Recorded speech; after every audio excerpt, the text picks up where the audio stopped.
South Park just lit up primetime with one of the boldest takedowns of the season, and the target was none other than Charlie Kirk. They turned his master debater college tour persona into pure comedy gold, with Cartman mimicking his haircut, his Bible-thumping bravado, and his habit of editing debates to look like easy wins. The crowd couldn't stop laughing, but the parody cut so close to home that even Kirk had to respond. The question is, did he laugh it off like a good sport, or did South Park's brutal spotlight finally crack his cool? Opening hook. You've got to see this. Yeah, so it was kind of hack, but Christy Nome, they went in hard. Charlie Kirk. And let me just show you some clips. So the first kind of theme is they were taking aim at ice. So guess who just got roasted on South Park and totally leaned into it? Yep, Charlie Kirk. If you've watched him before, you already know his whole shtick. Standing on college campuses, waving a Bible, and calling himself the master debater while young students line up to take a swing at him. He thrives on those debates, editing the clips, pushing the ones that make him look sharp, and building a brand around destroying unprepared college kids. Well, South Park saw that, cranked the dial to 10, and turned it into one of the funniest and most brutal parodies of the season. You can't trust Jews. White people are the underprivileged, and women belong at home. We're here speaking the truth about the Jews or the underprivileged white class. That's my shtick! Knock it off, class! You stole my idea! So let's go! Who wants to debate the master debater? Let's go! You right there! That's the stupidest haircut I've ever seen. You are now! Leviticus 3:17 says it shall be a perpetual statute for your generations throughout all your dwellings. The episode was classic South Park, the kind where you can instantly recognize who they're mocking even with those simple cutout-style faces. Cartman, with a haircut eerily close to Kirk's real one, stepped right into the role of the cocky campus debater. He sat there with over-the-top confidence, tossing out lines about women, Jews, and America's decline, while puffing his chest as if he'd cracked the code of human existence. The gag, of course, was that he sounded ridiculous, spouting edgy one-liners that looked more pathetic than powerful. It wasn't just parody, it was satire with teeth. What made the roast sting more was how accurate it felt. Kirk has built an empire on campus debates, and the writers at South Park didn't miss a beat in showing the absurdity of turning political arguments into a form of entertainment. They even poked fun at his editing habits, with Cartman bragging about how he cuts out anyone who pushes back too hard. That detail hit a nerve because it mirrored the criticisms Kirk has faced for years, that his videos are less about conversation and more about controlling the narrative. But here's where it gets interesting. Kirk didn't throw a tantrum. He didn't slam the creators or call for boycotts like so many politicians do when South Park points its spotlight at them. Instead, he leaned in. He turned the parody into a badge of honor, even changing his profile picture online to Cartman's mock version of him. It was as if he knew that being roasted by South Park meant he'd crossed into a strange new level of cultural relevance. The question hanging in the air is simple. When the joke is this sharp, is laughing along a smart move, or does it secretly sting more than he'll admit? Show me the parody. What did South Park actually do? This school with America, so let me ask you this. What is your definition of a woman? I'm sick of people stealing my shtick! If anyone around here is gonna be a master debater, it's me! So let's go! Who wants to debate the master debater? South Park didn't just take a quick jab at Charlie Kirk. They built an entire episode around the world he thrives in. Season 27, Episode 2, titled Got a Nut, aired on August 6th, 2025, and it was loaded with political chaos from start to finish. At the center of it all was Cartman, stepping into a parody version of Kirk's master debater routine. The writers nailed the look, right down to the haircut Kirk has been rocking, and the setup was unmistakable. A Bible on the table, a smug grin, and the self-proclaimed confidence of a man who believes he's the smartest guy in the room. In the episode, Cartman plays podcaster and debater rolled into one, hammering out the same talking points Kirk is known for. Bold claims about women, minorities, and the downfall of America. It was exaggerated, of course, but that's the magic of South Park. They take something that already feels larger than life and push it just far enough that it becomes hilarious while still carrying a sting. Cartman's character bragged about editing out anyone who actually gave him a tough time, a direct nod to one of the biggest criticisms Kirk faces in real life. You could almost feel the writers winking at the audience, saying, "Yeah, we've all seen those clips." Remember, only detain the brown ones. If it's brown, it goes down. Now let's take care of that nut. They got her poses on. Yeah, they did get her poses. Hey, Satan! Meet the new face of Homeland Security. But the episode didn't stop there. It widened the lens to include other figures who dominate headlines. ICE agents were portrayed in a completely absurd recruitment campaign, offering signing bonuses and showing zero concern for qualifications. The slogan, "If it's brown, it goes down," was as outrageous as it was biting, turning immigration policy into dark comedy.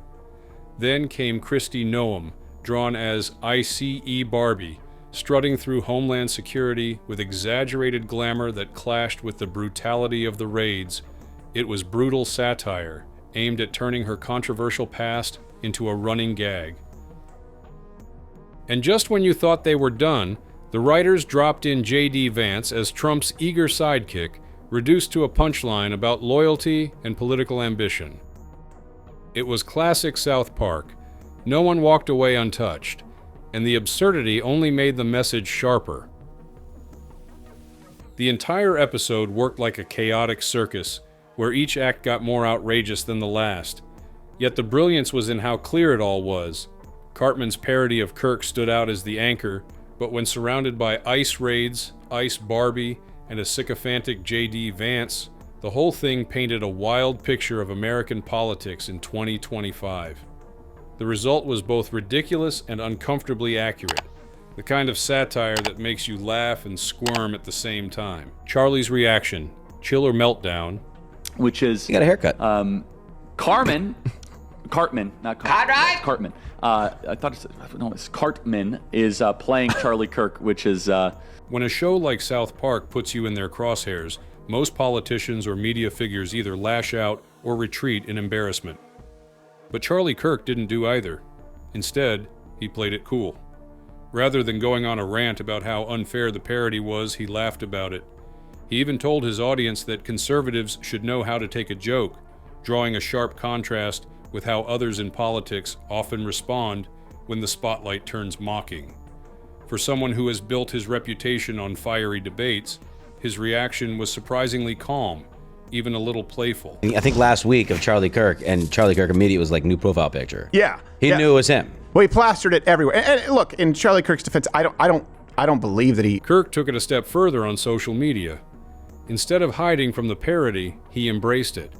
He actually changed his profile picture to the South Park version of himself, Cartman with his haircut and Bible on the table energy, and posted memes that leaned into the joke. That move sent a clear message. He wasn't going to act wounded. He was going to turn the parody into free publicity. In today's world where online perception can make or break a figure like Kirk, it was a savvy way of turning ridicule into relevance. That's a badge of honor. Vagina is exactly what I would say. Fox News even ran his reaction clip, giving him another platform to show he wasn't rattled. On air, Kirk called the parody a badge of honor, suggesting that being featured on South Park meant he'd reached a new level of cultural recognition. Whether you agree with him or not, there's no denying that being mocked on one of television's longest-running satirical shows is a sign you've broken into the mainstream, and Kirk wasn't shy about celebrating that. Still, the response wasn't completely unfiltered. A Yahoo report pointed out that Kirk edited out a line from his own reaction recording before posting it, suggesting that while he was leaning into the parody publicly, he was also carefully managing the narrative. That little detail shows there was at least some calculation behind his chill response. He wanted to appear unbothered, but he also wanted to control how his reaction was seen. So did Kirk melt down? Not at all. He played it off like someone who understands that attention, even in the form of mockery, can be turned into opportunity. By laughing along, tweaking his social profiles, and framing it as a win, he avoided looking defensive and came out looking like he was in on the joke. Still, you can't help but wonder. Behind that smile, did it sting a little more than he let on? Why this matters. It's not just another roast. The #1 stream show. So people are watching this. And that is something the White House, which tried to dismiss the show as irrelevant and saying no one watched it, which of course is factually inaccurate. South Park has been around for nearly 3 decades, and the fact that it can still dominate headlines shows just how relevant it remains. Even during Trump's presidency, the White House once dismissed the show as irrelevant, only to see episodes trend online and spark national conversations. That's the paradox with South Park. It's always skating on the edge of absurdity, but it never really loses its cultural bite. Every time it targets a politician, celebrity, or social trend, it reminds us that satire still has the power to sting in a way serious commentary sometimes can't. The parody of Charlie Kirk proves this point perfectly. On paper, it was just another caricature, one character among dozens South Park has skewered over the years. But the moment it aired, it became a talking point, not just for fans of the show, but for the political world too. Kirk's response, cool, meme-ready, and almost self-congratulatory, showed how these roasts can play out in very different ways. For someone who thrives on being in the spotlight, the parody didn't damage him. Instead, he used it as free PR, changing his profile picture and flooding his feeds with jokes that kept him part of the conversation. That's why this episode matters. It isn't just about whether South Park was funny or cruel, it's about how public figures handle being turned into caricatures. In today's political climate, where image management is everything, a roast like this can either bruise your reputation or boost it. Kirk showed that if you lean in and laugh, you can actually turn mockery into momentum. It's a strategy not every politician has mastered, but one that seems especially necessary in an era where satire spreads as quickly as news. And then there's South Park itself. Its style hasn't really changed. Pointed caricatures, ridiculous scenarios, and a refusal to wrap everything up with a moral lesson. That raw, unapologetic approach feels sharper now because so much of politics has become carefully staged and sanitized. When the show mocks someone like Kirk, it cuts through the polish and hits at the underlying absurdity. That's why people still pay attention. It's not just another roast, it's a reminder that satire, when done well, can shape how we see the people in power. Kirk versus the other targets. Who handled it best? On whose behalf are you offended? J.D. Vance thought it was funny. His post was, well, I finally made it. ICE themselves used it. They used... Charlie Kirk wasn't the only one South Park went after in this episode, and that makes his reaction even more interesting when you compare it to the others caught in the crossfire. J.D. Vance, for example, got his moment too, and his response was almost effortless. Instead of pretending he was offended or trying to spin the parody into something it wasn't, he simply posted, well, I've finally made it. Short, sharp, and dripping with irony. It was the kind of reaction that feels like a wink to the audience, acknowledging that being roasted by South Park is practically a rite of passage in American politics. Vance played it cool, and people noticed. Yeah, it never ends, but it's so lazy to just constantly make fun of women for how they look. Only the liberals and the extremists do that. Then you have Kristi Noem, whose reaction was much messier. At first, she took the parody personally, lashing out and calling the show lazy and petty, especially about the way they exaggerated her looks with the Ice Barbie nickname. It came across defensive, as if she wanted to distance herself from the joke before it stuck, but within days, her tone shifted completely. Suddenly, she was sharing screenshots from the episode, even posting one with glowing laser eyes in true internet meme fashion.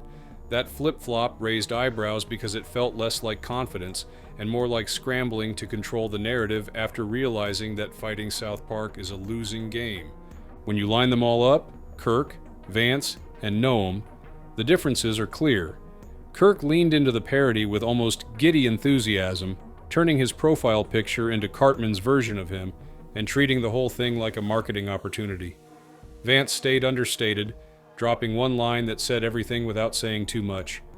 And Noem, unfortunately, looked inconsistent, shifting from defensive to playful in a way that made her seem unsure how to handle the spotlight. Pop culture insight. Why we love it when they roast the right. There's a reason South Park has lasted as long as it has, and it isn't just because of the shock factor. What keeps people watching is how the show refuses to play favorites. If someone in power is being ridiculous, Trey Parker and Matt Stone will shine a light on it, no matter which side of the political spectrum they're on. That's what makes their satire cut so deep. It doesn't come across as preachy or tied to one ideology, it simply goes where the absurdity is strongest. And lately, with so many loud conservative figures dominating headlines, that absurdity has been an easy target. This season is a perfect example. In just a couple of episodes, they've given us a bizarre Trump-Satan relationship, a merciless parody of ICE and immigration policies, and the mockery of right-wing podcasters like Charlie Kirk. These storylines don't just poke fun at individuals, they highlight how extreme some political narratives have become. It's over the top, but it's also rooted in the reality we're all living in, which makes the laughter hit harder.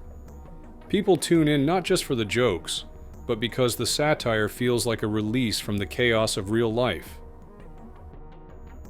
What makes it even more fun is when the targets themselves join the joke. Kirk changing his profile picture to the Cartman version of himself wasn't just a clever move, it was a reminder that humor can break down some of the walls politics builds up.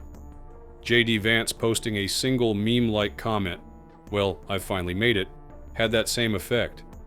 When even the people being roasted laugh along, it creates a weird sense of unity. The audience laughs, the target laughs, and for a moment the edge of the culture war feels a little duller. So, what are your thoughts on this? Let us know in the comments below.